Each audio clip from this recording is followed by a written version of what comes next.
Good morning, Rabbi Sai. Leah Simmy Schaer, live in Chicago, in my very good friend's restaurant, The Giver, the Bala Salami, Reb Shmuel Wasserman. So he's Mechaber Olam today with the Siyum. After we finish today's daf, we're going to do a Siyum on Masechta Sanhedrin. Hey, you know what? I'll turn this around real quickly. So everybody say hello real quickly. Thanks for ruining it. Yishkoyach. He could always count on you. You know that kid that makes the funny face? Yishkoyach. Okay. So Yishkoyach, thanks for the chsanya. You should continue to be able to just give and give and give. Be from the Nissim. I want to start off this Masechta with the first email/picture with our one and only Peretz Chaim Levin washing the dishes at the matzah bakery as he's learning Torah at the same time. And going from Peretz Chaim Levin to my very good friend Shlomi Klein. I haven't seen him or heard from him in a while, but he's very famous in MDY. You're shaking your head. Reb Zalman Twersky is here, also a good friend of his. Greens fruit. He's Mr. Greens. So Shlomi is a fruit guy. He works all night. He goes through the night. He buys the fruit in the night. So here he is. Rabbi say, take a look at this. We need some volume, though, Mark. You got volume?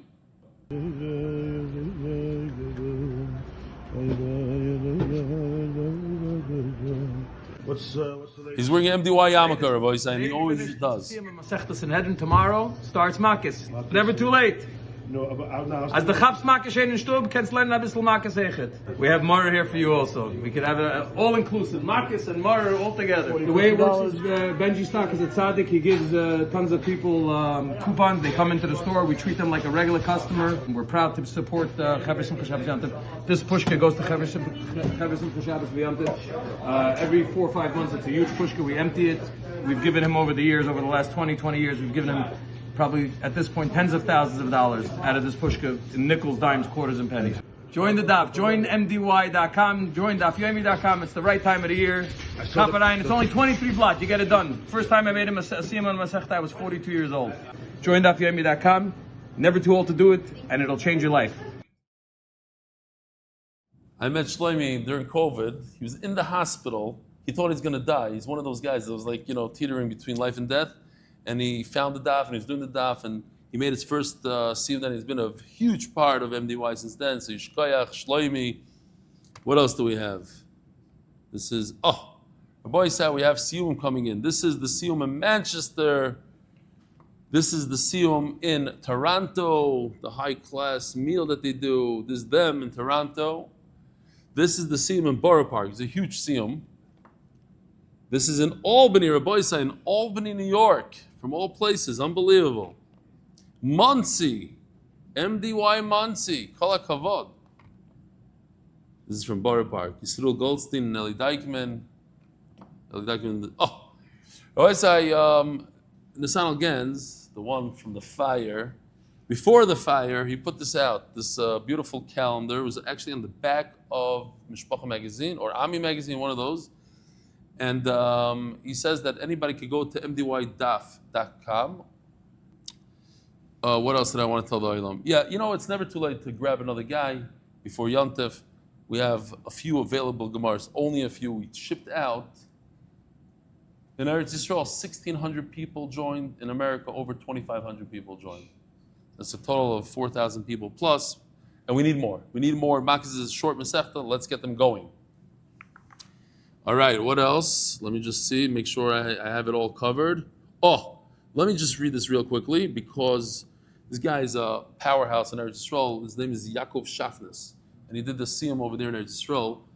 Rebel, I just want to thank you for giving me the opportunity to be part of something special. Beyond the joy of finishing and making a siyum, I've discovered something much deeper. As I'm sure you know, I've had this chus that I've finished many Masechtas before, and Baruch Hashem, I've finished Shas too. But this time, there was something different. There's something powerful about being part of a chabura, not for the first time, but a very special one for the first time. This makes the feeling so much more significant and meaningful. Today, my daughter approached me as she finished scratching off the last day off of the magnet. You guys have the magnet here in America? So in Eretz Yisrael, they give out these magnets, MDY magnet, and every day you scratch off. That's the Hebrew shtick. She said, Daddy, I'm so proud of you for finishing Masechta Sanhedrin. I asked her, how come you're so proud of me now? I finished other Masechtas. You finished Shas already before. And your brothers also make Simcha all the time. She replies, because this time I feel like I had something to do with it. That is the impact it makes on our home, and this is the impact it makes on our lives around me. Last night when we were dancing in the Beis Medrash and you were in your basement in Chicago, not the basement, in the garage, in my office in Chicago, being part of the group of dancing in your chair from far, I couldn't help but feel so happy for how proud you must be. For so many people making a change in their lives, for so many people feeling significant for making a siyum. Some for the first time and some for the 20th time. Yes, still feeling significant and being part of this. Is anybody in this room that's the first time they're making a siyum? It's your first time? Wow, so what's your name? Aaron Tzvi Bauman. Your first siyum ever. Mazel tov. That's a big Masechta, 112 daf. Kol kavod, Rabbi Isai. What? I start from the beginning. Where did you start from? Sadi base. You started from Tzadi Beis and you worked your way backwards? No, Sadi base forward, but this is going to be my 22nd straight off. Oh, unbelievable. Gewaldig. Excellent. All right. That's the impact it makes on our home, and this is the impact it makes on the lives around me. Last night, when we were dancing in this marriage, I said this. Yes, still feeling significant and being part of this incredible movement of MDY. So thank you for enabling me to be part of this great group and for this wonderful opportunity every day all over again. Looking forward to making many more siyum together. Mazel tov Yaakov. So it's the Shviger's yard site? Your father-in-law's. What's his name? Yosef Chaviv ben Avram. Shama should have an aliyah. All right, Rabbi Isai here. Oh, we have to do the sponsors. How many minutes are we into this already? 8 minutes, not good. Masechta sponsored by anonymous Hatzlacha Bruchnius Yisroel Cherns in honor of my chavrisa, Shmueli Unger. Szlafrok Family in memory of their uncle Simmy Schaer. Simcha Yisrael ben Naftali Tzvi A. Shamshi, if that's not the way you pronounce it, please let me know. Anonymous, may our learning bring us closer to one another and to Hashem. Monthly sponsors Hatzlacha B'Parnasa. Parnasa Birevach for Baruch Nissim ben Shoshana Leah. Yoni Klestzick. Refuah Shelamah, Yehudit Brayna, Rivka. Kollel sponsor for the month. Thank you, Rebelli's wife and kids for great sacrifice they make, allowing him to spread Torah to the masses. Daily sponsors. David Kramer, the coveted Dover, grade 7, TTNY in RBS, starting Makkos with MDY. Hatzlacha Love Saba. Ari Sytner. Who's that? Okay. That's his name, Ari? He's a rabbi where? In North Carolina. I hope this is the same guy. In honor of our 3 amazing sons, Reuven, Akiva Meyer, all starting Makkos together.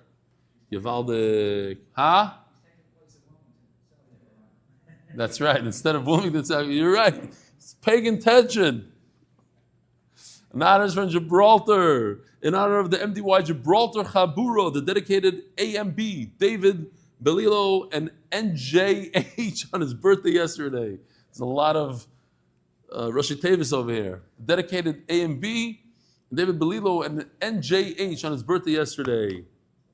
MDY Kids Monthly Innovations, Chus for Official, Chon and Akiva, Rifki and Mrs. Stefansky. Art of the Month, Refuah Shelamah for Yonatan ben Basheva Bracha, in honor of Yossi Klein and Mark Ashkenazi for all the work they do.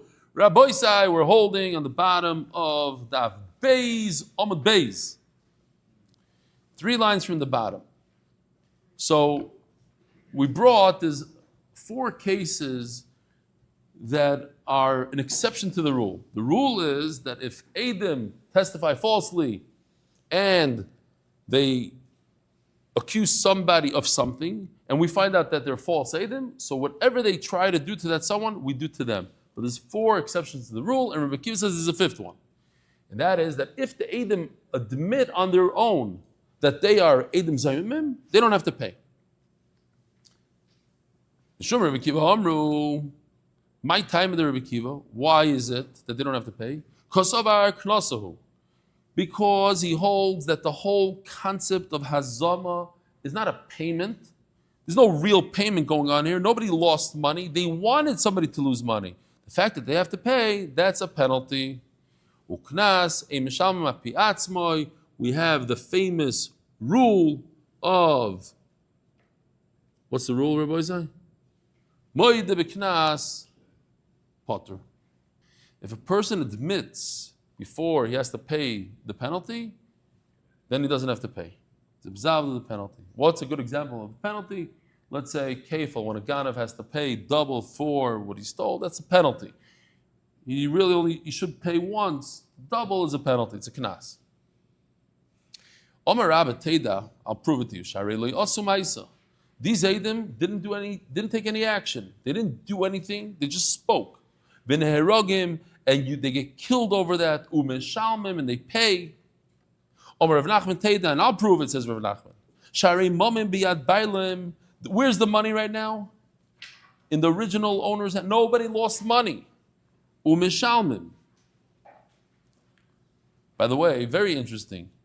The Re'im asks a very interesting question. When these Eidim pay, who do they pay? They pay Bezdin? No. The person they accused. The question is, why don't they pay Bezdin? Why don't they pay Tzedakah? Why does the guy that they accused, why should he get the money? So, Reb Shmuel Salan says a very nice idea. He says, think of it. If you go to a Rav and you ask a Rav, is this cow kosher or treif? And he says it's treif. Are you upset at anybody? No. You just take it as is. He paskin, great. If you go to a Rav, you go to a rabbi, you say, do I owe this guy $100? And the rabbi says yes. Forget $100. $100,000. You're convinced you don't owe him a dime, and he thinks you do owe him. You go to the rabbi, the rabbi says, you have to pay him $100,000. What do when you leave? You curse the rabbi out. You say he's the worst rabbi that ever existed. He's a terrible human being. You call up all your friends. You bashmutz him. Why? What's the difference? The rabbi said that you lost the cow, it cost $2,000, and the rabbi said you have to pay this guy $2,000. So Shmuel San says, because the idea is when you have to give somebody something, that hurts a lot. You have to give somebody, if it costs you, it's between you and Hashem, that doesn't hurt. But to give to your friend money that you don't want to, that hurts. So these false Eidim wanted to cause this guy pain to give money that he didn't want to give, that he didn't have to give. So that's why Vasisim Loikasher Zamam, you give him the same pain. You don't give not money to tzedakah. Tzedakah is good. It feels good to give tzedakah. Give it to somebody you don't want to give it to. Give it to that guy. Just again, time of the cross, sort of. Now the Gemara asked, L'chayre Rav Nachman and Rav are saying the same exact thing. His whole point is that they didn't take any action. What does it mean? The money is still in the original guy's hand. Meaning they didn't take money out of his hand, they just accused him of owing money. I know the Rabbah. So they're saying this exact same thing. Says the Gemara, you're right. They are saying the same thing. He's not saying a new idea. He's just saying that I agree to Rabbah. The Gimel Amud Aleph on top. Omer Rav Yehuda, Omer Rav. Rav Yehuda, throughout Shas, he mentions his Rebbe Rav or his Rebbe Shmuel. He always says over things from his Rebbe. And over here he says what I call a riddle, like a Gemara riddle. Eid Zaymim Mishalim Lefi Chelkai. One Eid Zaymim should pay based on his portion. What does the Gemara mean? My Mishalim Lefi Chelkai. What does that mean? What if it means that, let's say, two Eidim came to Bezdin and said, Ruvain owes $100, and we found out that they're lying. Imanu Yisem, these two Eidim were not even in the country at the time. How could they witness that? So each one pays $50 for a total of 100. Tanina, that we already learned. That's exactly what we do.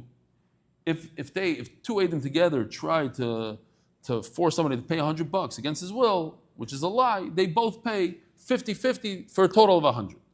Mishalshin bin Mamim, Mishalshin bin Malkus. Mishalshin is a lashon of a shlish. In other words, even if there's 3 Eidim, so each Eid would pay $33. If it's 2 Eidim, each Eid pays $50. But when it comes to Makkos, you can't give each one half of 39. Again, a time of the crow kind of thing. This comes from a Litvisha Rav. The Beis Halevi says that the reason it is so is because money you could divide evenly. There's $100. He pays 50. He pays 50. It's a perfect 100. But when it comes to Malkus, you can't do that. Why? Because I never got Malkus, but I hear what he's saying. It makes a lot of sense. When you give a guy with a whip, you give him once. That hurts a lot. When you give him the second time, it hurts even more because it's on top of his wound. And you give him a third time, it hurts even more. They accuse this guy of needing to get Malkus. Where now, sometimes it's not like that. Sometimes in our case, not really, but in a case like they accuse somebody to get Malkus. They said that he, I don't know what, he ate treif. So he gets Malkus. How could you divide the Malkus in half? They accused him of deserving 39 Malkus, one after another, and each one hurts more than the other. So how are you going to give it to the Eidim? You can't stop at, 19 and a half or whatever it is, 20, let's call it. You can't stop there. It hurts much more at 21, 22. And they accuse that. So that's a svar that the Beis Halevi said. It's a nice chap. Akol upon him, it's impossible that Rav would say this halacha. It's a mafurish brayso. He doesn't need to repeat it. Ela could go into itzum chad minayu. Maybe the story is that there's Eidim that testified. Only one out of the 2 witnesses were with us on the safari. They were with us on the cruise. The Mishal and Palgadidei. The halacha would be that he comes and he has to pay his $50. The other Eid, there's no Eidim against him, so he doesn't have to pay his $50. As the Gemara, it's not true. Umi Mishalim, he doesn't have to pay 50 out of 100. But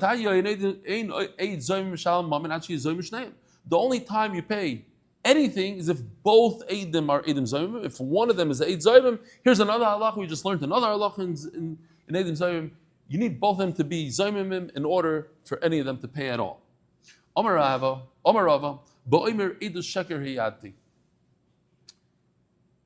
The Eid is testifying about himself that he lied. In other words, like the Eidim, 2 Eidim come and say, Imanu Hayisam, you were with us. He says about himself, Imi Hayisi.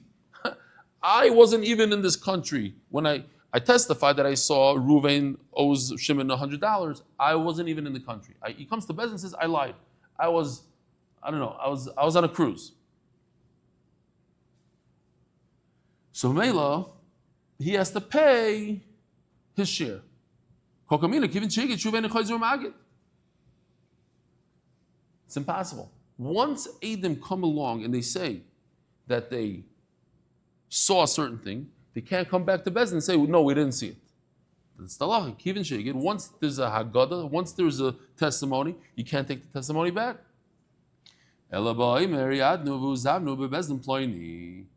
Rather, it's talking about that the Eidim say, we are testifying about ourselves that we are Eidim Zayimim from another Bezdin. In Bezdin, they already established the fact that we're Eidim Zayimim. They're not testifying about themselves. They're just admitting that they owe money because in another Bezdin, they said that they're Eidim Zayimim.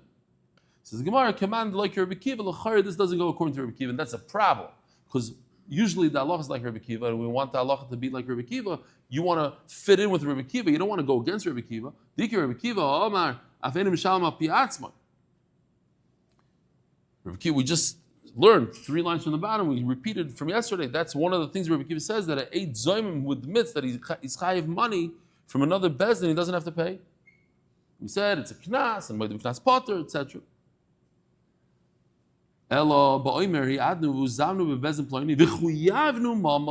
Okay, so we're adding another knech over here. Not only did the bezdin say that we're Eidim Zoymim, but they also said you have to pay. And we're telling you that the bezdin established that we have to pay. So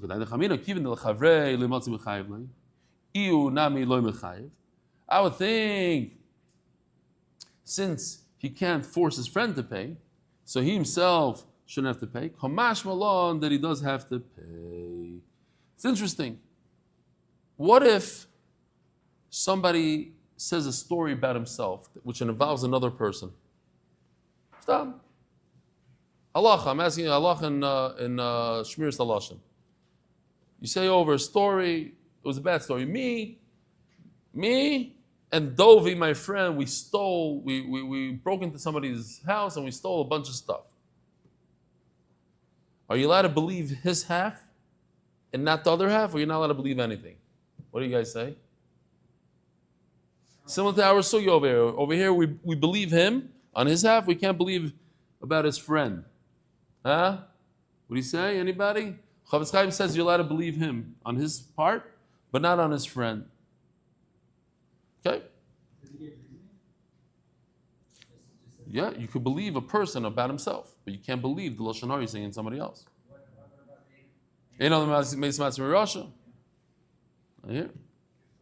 Also had that issue. That's why I knew what you were about to say.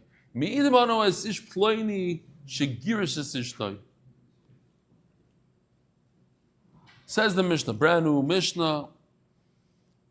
We testify about a certain individual that he divorced his wife, and so what? And he owes her $1,000 in the ksuba. By the way, how much is a ksuba today? Does anybody know approximately? How much? 7,000. So a lot of people think it's 50,000. Why 50,000? Because it's a number. I heard that number floating around. So it's a typical year salary, maybe something. So somebody that got divorced told me that it was about $4,500. I couldn't believe it. It's in fact, it should be something similar to 10 times the amount of money that you pay in a pidyon aben, something like that. So it's not that much. It's not $50,000. It's with the party plan. What? You're talking about the pidyon aben? No, not the suda, those coins. You ever did a pidyon aben? Okay, so you have to get those special coins. $100. That's what it is. 150. That's why the numbers don't add up. No, there you go. I do think it's less than five. I think it's less than $5,000. Party planner. I got it. Today with the party planner in New York, it's a whole different. The vachnach costs more than a chasan in Chicago. Yeah, I was a caterer here for many years. You know how many people made shmorgs before the chasana? I could count them on one hand. It's not a thing here. Maybe today it changed. Things maybe I'm assuming things might have changed. A lot of New Yorkers came in and they whatever. They're lying. Yeah, two of them come and lie. They say so and so got divorced and he owes this woman $1,000.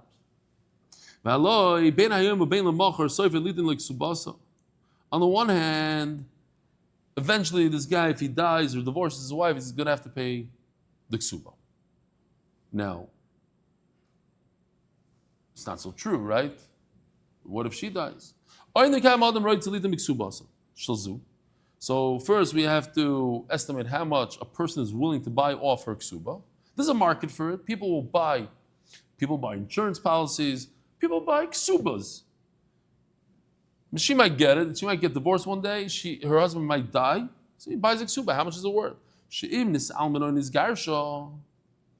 Because on the one hand, she could become a widow or a divorcee and she'll get the ksuba.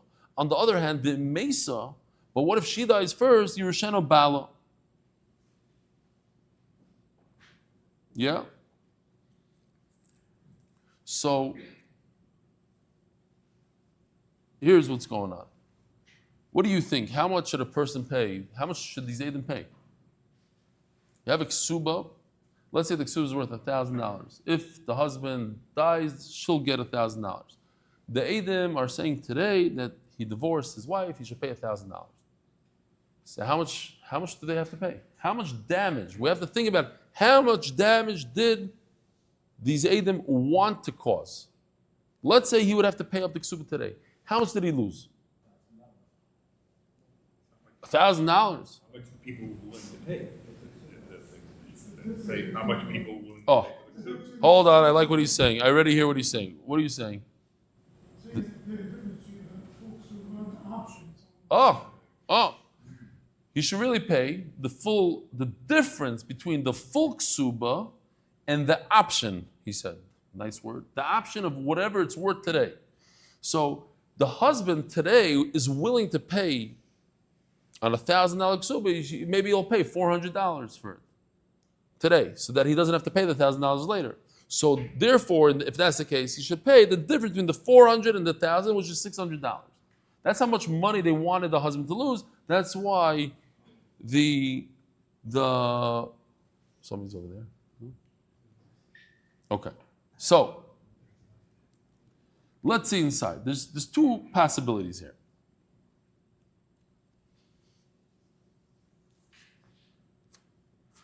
What are the possibilities? Ketzat Shamim. How do we do this? Seems complicated. Okay, so it's pretty simple. Here are the two options. Again, the ksuva is $1,000. If you bought the option of the ksuba off the woman, you would pay less money. You'd pay only $400. Why? Because right now, if you buy that option, you get zero. You get a piece of paper. And also it's hard to collect. You have to collect it from the husband. So you get, let's say, you would buy it for $400. But if you bought that option off the husband, then the husband would get more money. It would be $500. Why? Because now you get to use, let's say, in this case, he set aside a piece of property that's meshubad, that has a lien on the ksuba has a lien on it. So this piece of property that he set aside for his wife, he said, look, if I ever divorce you, I'm going to give you this piece of property. If the husband sells the option of the ksuba, then the buyer of that has the same usage that the husband has. And the husband has the right to use that field that he set aside for his wife. And therefore, so there's some fruit going on here. There's some. If it's a nursing home, he gets the payers of the nursing homes. Here, let's take a look. If he buys it from the husband, it would cost him $500, and he'd get the usage here. He'll get whatever the husband had in that field. He gets to eat the fruit. But if he buys it from the woman, he would only have to pay her $400 for the option, because she has less in that field and it's harder to collect. So Mamela, let's go back. If he purchases it from the husband, so the husband, in this case, that he had to pay $1,000, he only loses $500, because he could get $500 today for it at any time. So he only lost $500. But if the guy went and bought it from the wife, if we view it from the wife's side, then he caused the husband a $600 loss. There's a $600 loss because the husband at any given time could pay off his wife. The husband would go to his wife and say, listen, I don't want to give you $1,000 eventually. I want to give you $400 today. Do you accept? Yes, great. So therefore, his loss is only $600. It's never $1,000. Yehudit, it's never $1,000. Because it has value today. Either $400 or $500. That's what the Gemara says. So again, Omer Rav Chizda Bebal, we view it from the husband's side. Why do we view it from the husband's side? Because maybe the wife doesn't want to sell. I don't know. Who says she wants to sell? Go home tonight and ask your wives if they'll sell the ksuba. I guarantee you most of them will say, what are you talking? First of all, they'll kick you out of the house just for asking the question, etc. But even if nobody's going to ask him to sell. Okay? But let's say, but the other Rambam says, Stam, I remember the joke, I'll tell you why not. A couple were celebrating, an older couple, they were celebrating their anniversary. So the wife tells the husband, she says, I wish you a long life to 120. So the husband says, and I wish you a long life to 119. He says, well, what? Why 119? Where do you get 119? He says, what? I can't enjoy life for 1 year. What?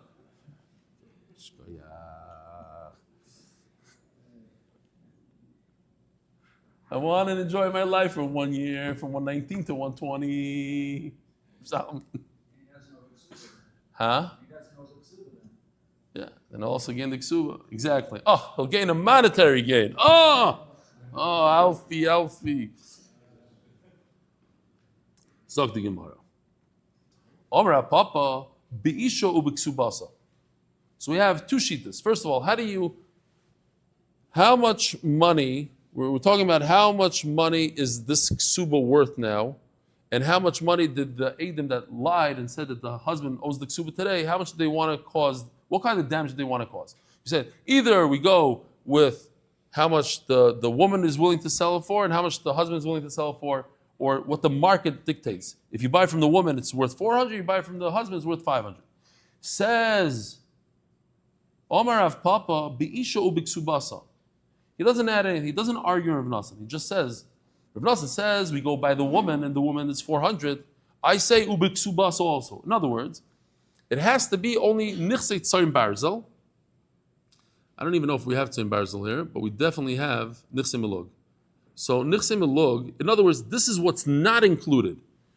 It's interesting. You remember lachluchas? We have an upgraded lachluchas. Her face changed a lot, and so did her husband's. Nichsei milug is as follows. Let's say a woman, I said this, I know people here in Chicago that they have a lot of nursing homes and they give their children nursing homes before they get married. Somebody I know, somebody ate by me for Shabbos, says, I own a nursing home. She's 18 years old. I own a nursing home. My dad gave me a nursing home. Okay, so then she gets married, this girl, and Betsy knows who I'm talking about, right? Simcha Yisrael. So when she gets married, look what happened to Lit. He also got a little older over here. This is from whoever was with us in the Dar knows of this guy. So he gets the profits from the nursing home during the marriage. And what happens is, since it's nichsei milug, so if it goes down, if it's nichsei tzoyim barzel, so he guarantees whatever price it was when they came into the marriage, that's what he guarantees that she should get if the marriage is dissolved or he dies, that's what she gets. So if it was worth $1 million when she got married, she gets $1 million. But let's say it went down in value. So tzoyim barzel, he would have to pay the $1 million. If it's nichsei milug, then he keeps on getting the profits, and then when he goes bye-bye, goes down in value, we went bye-bye, she gets $600,000, she gets it as is, and that's it. So that's what Rav Papa says, Beishu Ksubasa, what you have to pay is whatever's included in the Ksuba, let's say tzoyim barzel stuff, and all extra money that he promised in the Ksuba, but not nichsei milug. Okay, now we can go back to our sugya. Says the Mishnah, Mi'idin anu bi'ishploini shuchayiv l'chaveroi elev zuz amanas litin lo mikav ashlishim yoim. Another pair of liars, they come, these Eidim Zayim, they lie. They say, so-and-so owes $1,000 to so-and-so. Now, the truth is, he does owe $1,000. But they stick in that the loan was only for 30 days. When in fact, the loan was for 10 years. For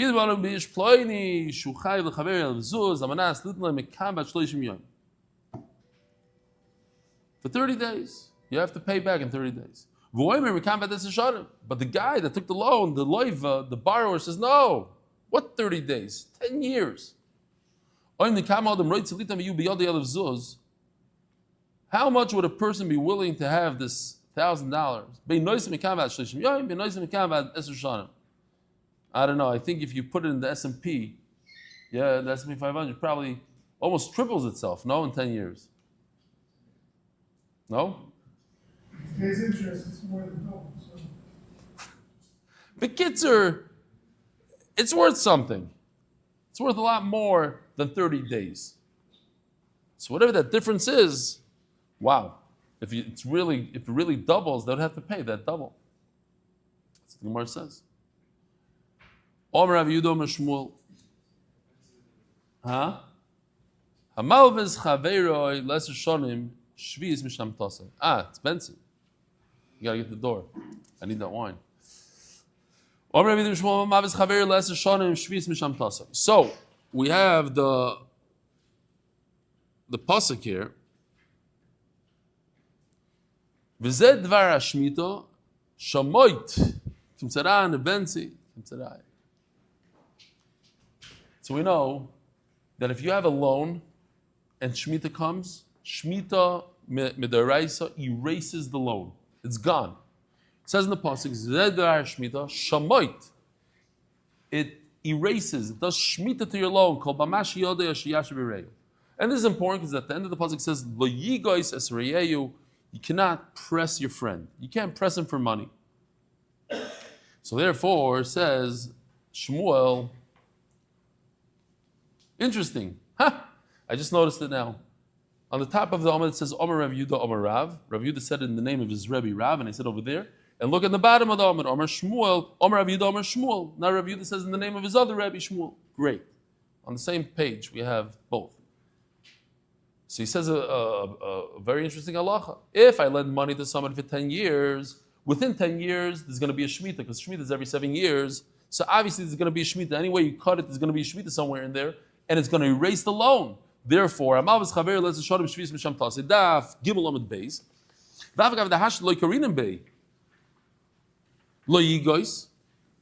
Now we have a problem, because if you look at this pasuk, it seems like time out. If you look at the pasuk, it says Shamoit, and in the same pasuk it says Le'igos Yisrael. Perhaps, says Shmuel, maybe I would have a havamina that they're dependent on each other. In order for there to be a Shamoit to erase a loan, you also have to have Le'igos Yisrael. Don't press your friend. I think they're connected. But they can't be connected. Why? Because I can't collect my loan. My loan is for 10 years. Shemitah comes before the end of the loan. So I never have an opportunity to do Le'igos. So maybe, therefore, I shouldn't have Shamoit. I can't erase the loan if I can't be over on don't press. But there is no pressing because it's 10 years later and Shemitah comes before the 10 years. However, he says, no. Even though I'm not going to fulfill this Leah, at the end of the day, after 10 years, there will be a Le'igos. You're right. By Shemitah, there won't be a pressing. But I'll be able to press you after 10 years, and that's why it's okay. Revkah, we have a big problem. What do we do with our Mishnah? How do I know how much these Edim Zayim, when they're found out to be false? Oh my goodness. Rabbi said, check this out.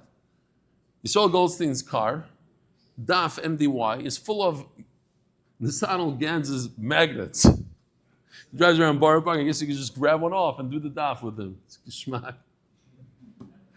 Benzi, Nissan, you want to give Nissan, everybody in this room, just call up Nissan and say, what an unbelievable calendar. Just tell it. He's going to mamish, he has such a machai. Benzi's already texting him. It's an unbelievable calendar. Who came? You came up with this idea yourself. Give him a little, he needs a little chizik, the guy. And I'm not worried that he's going to hear this on the shir. So Melo, just pretend you came up with this idea yourself, and don't tell him you heard this on the shir. Now I'm going to Hashlei Karinim Bay. But you guys here, let's see. This is then they say that MDY is a cult, and MDY is a this. Look at this. Driving around the car like this in Birevach. It's only a cult if you have a bottle. A what? Bottle. Oh, yeah, that's I don't even know where that guy is. I don't know if he still does the daf. As we said already. We have a big problem. That's the Mishnah. How much do they have to pay? They have to pay the difference between a loan for 30 days and a loan of 10 years. Whatever money you can make today by investing or whatever, however much somebody is willing to give to have that loan. I have a problem. These Edom should have to pay the entire loan. Why? Because they're saying that the loan was only for 30 days. In other words, he has to repay the loan. But if the loan was for 10 years, he wouldn't have to repay the loan. Why don't you have to repay the loan? Oh, you're right. I have to turn you the daf. Why don't you have to repay the loan? Because the Shemitah in middle. And if the Shemitah gets rid of all loans. So again, we have a guy, Reuven, took out $1 million loan from his friend, and he's never going to have to pay it back. Why? Because Shemitah is going to show up before the end of the 10 years, and he won't have to pay. And you lied, and you said that the loan was only for 30 days. That means you caused him $1 million loss. So you, Adam, should pay $1 million. What do you think the answer to that is? That there's a way to make a loan that you do have to pay, even though Shemitah comes. And what is that, Rabbi Isai? Rose Bowl. There's two ways. Either this is a collateral, so you still have to pay. It's considered as if you already have the money by you, so you could collect your loan. And Rashi says that this is talking about a prusbul. So Rashi just explains real quickly. We'll see the Rashi inside. Why not? Where did I put it here? Here. Moisav Shtaroisav Lebezin says Rashi, who prusbul shiskin hillel shekasav boy misrani lochem ploni adeyonim. This is Rashi holds Rashi holds we're talking about a prusbul, not literally giving your loan over to Bezdin, but it's as if you're telling Bezdin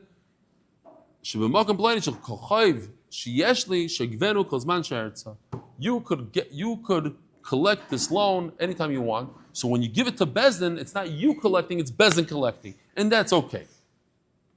It's not a mava amashkim amazing stories of Bezdin a mashmitim.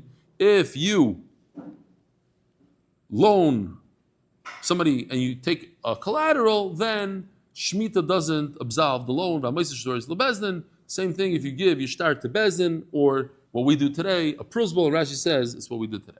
Igada Amri, and some say it's the exact reverse, but all the svarts we just said, we're going to repeat. But it starts off differently, and it ends up differently. Igada Amri, Omer Rav Yehuda, Omer Shmuel. This is what Shmuel said. Hamal v'schaver l'seshanim, ein shvis misham tasai. He starts off from the other end. If you make a loan for 10 years, don't worry about Shemitah. Why don't you have to worry about Shemitah? Even though after 10 years, you're going to have a situation where you're not supposed to be pressing the person. But right now, we don't have guys. And I'll prove it to you from our Mishnah. It says in everything we learned, but just bring your right the opposite way. We learned in the Mishnah, how much is a person willing to have $1,000 in his hand? The difference between having a loan for 30 days and having a loan for 10 years. If in fact, after 7 years, or whenever Shemitah comes, it erases the loan, then these Eidim, the false Eidim, should have to pay for the entire loan because they caused it not to be erased. They wanted to cause it not to be erased. During Shemitah, it would erase the loan, and they're saying that there's no Shemitah, that the loan is only a 30-day loan, so they should have to pay for the entire loan. Like we said, it's talking about a situation where there's a prusbul. Don't worry about it. It's not. Great. Another halacha Rabbi say. Rav Yehuda says in the name of Shmuel. We know there's a concept. You can't be masna mash because of a Torah. You can't tell your wife that I'm getting married to you on condition there's no sher ksus va'ina. If the Torah says the sher ksus va'ina, that's it, done. There's a machlokes if you could say a t'nai in the Torah on the mammon part, on the sher and the ksus. So over here also, we're talking about monetary things. Can you make a t'nai against the Torah when it comes to monetary stuff? I'm giving you a loan on condition that Shemitah doesn't erase the loan. What's the halacha? Shviz mishametes. Even though it's monetary things, the Shemitah will come along and erase it.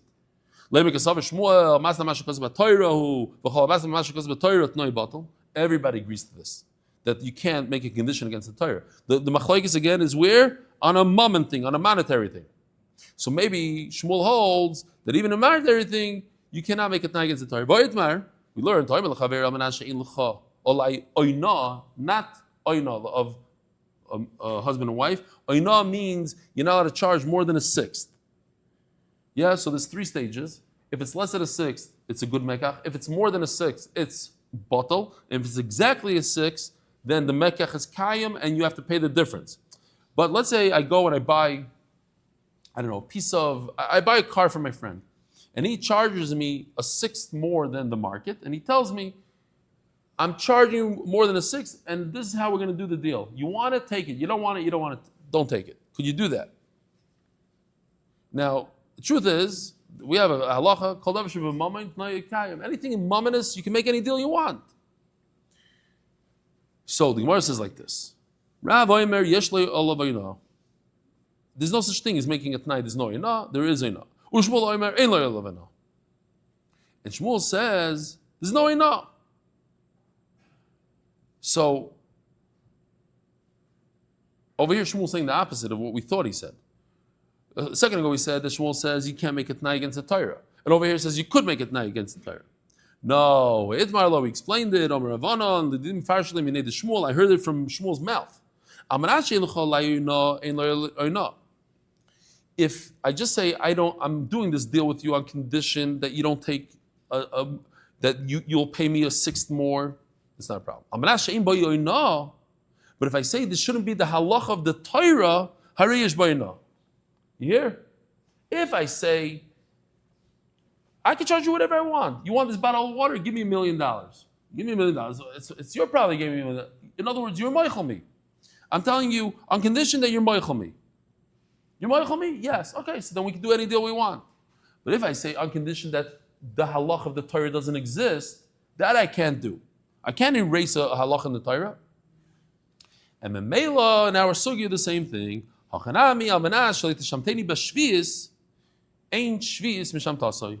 So therefore, if I say I'm going to give you this loan on condition that when Shemitah comes, you'll be moichel me, then it's a good loan.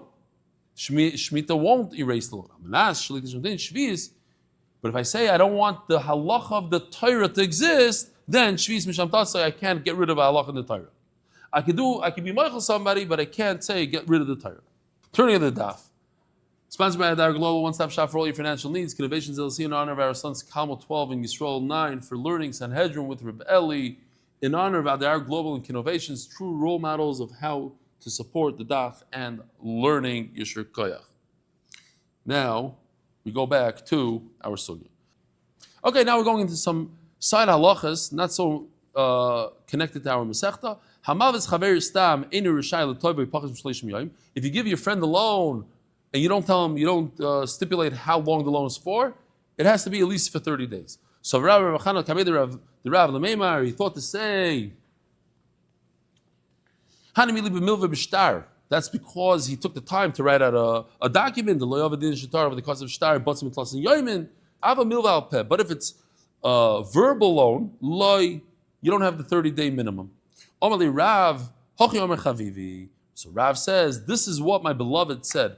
And he calls his uncle, Reb my beloved. This is the famous thing, it puzzles everybody. Rav's father and mother were Rav Chia's brother and sister. Huh? You hear this? Rav Chia had a brother and Rav Chia had a sister, and the brother and sister got married, and they had the Gadol Adar called Rav. So, who's Rav's uncle? Rav Chia. How is it possible? Because they were brother from a different mother. Okay, so says Rav, I asked my uncle, Hochi Amar Chavivi, my uncle Rav Chia said, it's not true. 30-day minimum, even on a verbal loan. We learned the same thing. You have a minimum of 30 days. Even al peh, it's 30 days. Don't sit down. I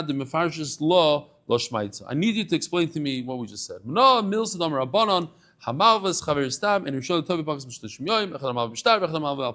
How do you know this idea from the Torah that a regular loan is for 30 days? It used to be that people would stand while they were learning, then we became weaker, so we sit. Certain times during Kriyas Torah, people stand up, like by Parshas Zachar, they stand up. Why? Because it's not more chashiv. Torah is Torah, but they show a certain chashivas to it. So maybe that's what he's trying to say over here. I'm trying to show you that what I'm about to say, this is very chashiv to me. Stand up. The Aruch LaNer says the exact opposite. That in Megillah it says that Moshe Rabbeinu stood up for easy things and sat down for very hard things. So this is such an easy thing. I need you to stand for this. Interesting that the Chassam Sofer himself, his entire life, stood while he learned. They say the same thing about the Netziv. And today there's a Refuah Shelamah in Tifrach Rabbi Eliezer Pilz, I heard that he stands while he learns. His entire life he stood while he learned. I learned in Birevach as a kid when I was 10, 11 years old, not in the yeshiva Tana of that yeshiva, not the yeshiva Gdoila. Anyway, so he says, you can't sit down. You need to tell me, where do we know this idea of a loan is for 30 days? The 7th year is getting close, the year of Shemitah. By the way, I'll just throw this out here, why not? Because Benzi just brought a bottle of wine, which I need. Somebody just passed it up here somewhere. Did you bring it? And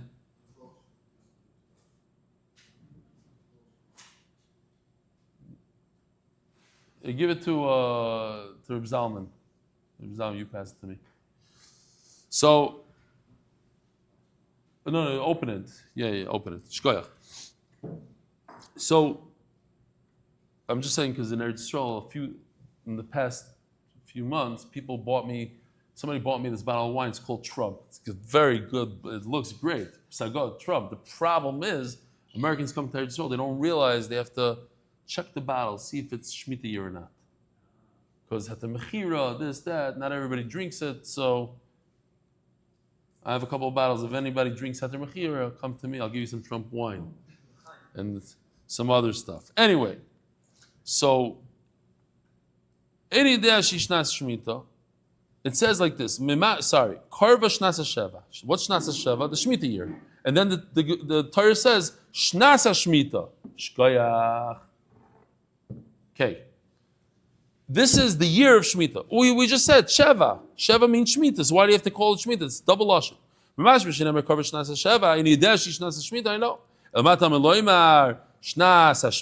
does it say it?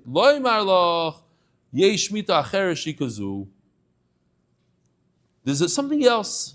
It's not Shemitah at all, but it's something similar.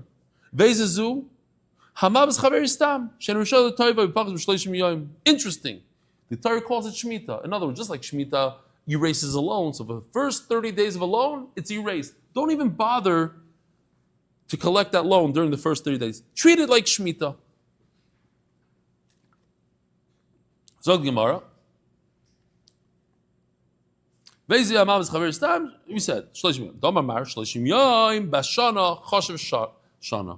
what's that? Here.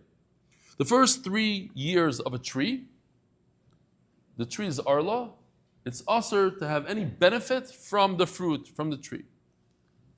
When does the year start? It's not like a human being that from the day it's born, you start counting 365 days. Rather, Rosh Hashanah is the year. So, 30 days before Rosh Hashanah, if this 30 days before Rosh Hashanah, this tree all of a sudden sprouted out and it's lived for 30 days before Rosh Hashanah, that's an entire year. So, this, it's better and better. This tree is 2 years and 1 month is considered 3 years. Gewaldig. So by us also, 30 days, that's why Shleshim Yom Shana, Chashav Shana, great. And that's what we call Shnasa Sheva. It's called a year. Shnasa Sheva meaning 30 days. 30 days is considered a year in some situations. Gewaldig. Says Gemara V'Amar Rav Yudam Rav, another halacha, interesting halacha. I'll tell you a story. I saw this story again said about the Barditchever. He wanted a talus. He wanted a talus cotton that the wool was something special that was grown in Yisroel or something, and had all these chumras and only a man and this, the whole thing, saved a lot of money. He finally gets the wool, he gets the whole garment from Eretz Yisrael, and it was like a sheet. So he gave it to his cousin or somebody, a relative, to tailor it, to make it into talus cotton. So the guy took it and folded it, and he cut the corner. And then when he cut the corner, instead of making one hole, it made 2 holes because he doubled it up the wrong way. And he was very embarrassed. He didn't want to go to the Barditchever. He was embarrassed. And finally, he went there, he told him what happened. So the Barditchever said, listen, One hole in the talus is for me to wear. The other hole is for me not to get upset at you. So to work on my midas. So that's what's going on over here. Guy has a square piece of cloth on Shabbos, and he wants to make it into the talus cotton, so he makes a hole in the center. Yeah, he takes the middle, he cuts it, he makes a hole. What's that called? That's called Makkos Patish. It's the finishing act of this garment. And in Makkos Patish, you're chayiv on Shabbos. You're chayiv misa for that. If you do it amazing. So says the Gemara, why is this different than somebody chopping off with a sword the top? I have a video here real quick. Okay, here we go. You're gonna put the blade flat against the glass. Doesn't matter if you use the back or the edge of the blade, doesn't matter. Angle it just a little bit, see I'm right on that seam, okay? Now you're gonna swing through like a golf swing. Don't try to stop at the point of contact. Kind of like this. Oh, I left out one step. Make sure your saber is pointing away from populated areas as the pressure in the bottle will turn that into a projectile. Now, done properly, the break will be completely clean, but you should always inspect the glass for any shards, and do be careful pouring, as the broken neck could be sharp and dangerous. Now, excuse me. Well, I wonder how far that went.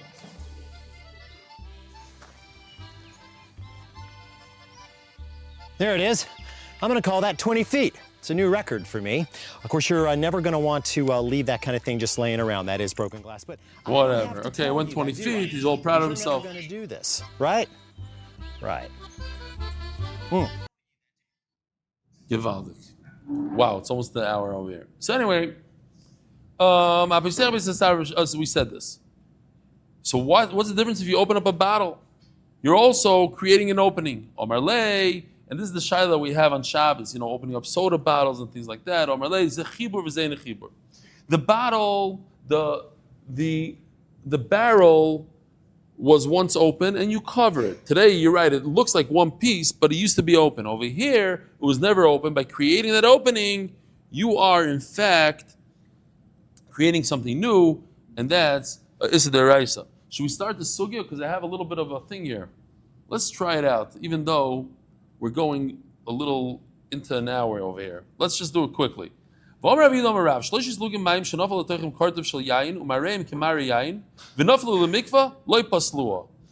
just say that, and that's it. So let me show you what's going on here.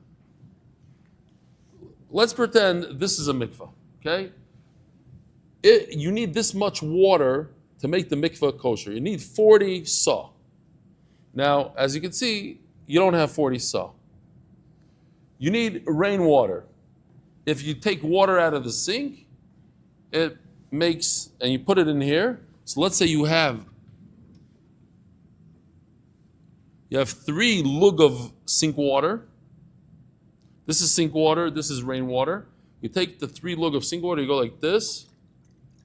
You just made the mikvah puzzle. Okay, that's it. If you already have 40 saw and you add sink water, then it's okay. But you didn't have 40 saw. Now, let's go back. Guy has 30, he has 3 lug over here. If you pour this in the mikvah, it becomes puzzle. What happens if you take wine and you go like this? Whoa. Not that much wine, but look at this. Now it's red wine. You take this red wine. It's really sink water. It's still sink water with a little bit of red wine. And then you go, I don't want to do this over my Gemara. Now you pour it into the mikvah. The halacha is, it's kosher. Why? Because the Rabbanan only said that you can't pour in sink water. Mayim shuvim. Drawn from a well. That sort of thing, from the sink. But wine doesn't make it possible. And this, we're going to view this as wine rather than water. Why? We're going to have to see tomorrow. There's no gzeira chachamim on this because it's wine that went in and not water. Rabbi Sai, have a wonderful day.